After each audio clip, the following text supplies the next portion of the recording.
My name's Chris. What's your name? It's good to meet you, and I'm so glad you're joining us today at church because today we're learning that God tells me how to live. Can you say that with me? God tells me how to live. One more time. God tells me how to live. It's very good.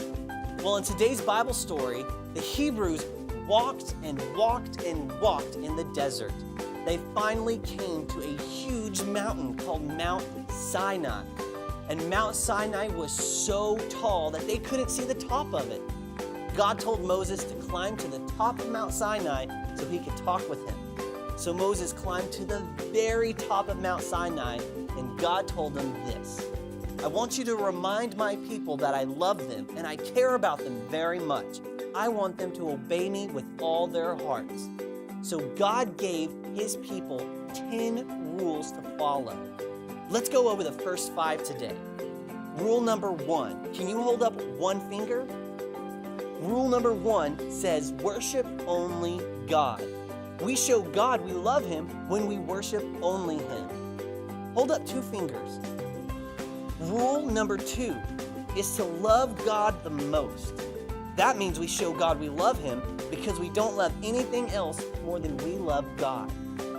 Hold up 3 fingers.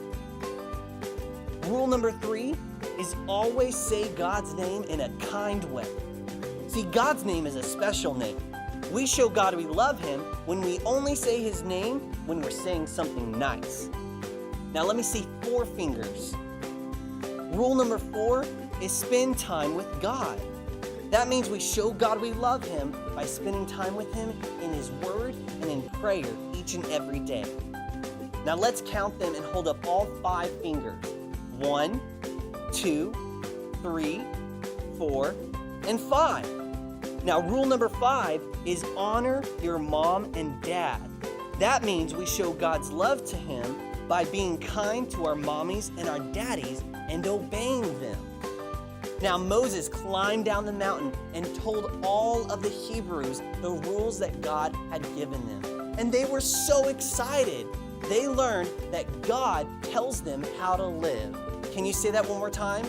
God tells me how to live. That's what the Bible says, and that's what I believe. I'll see you next week.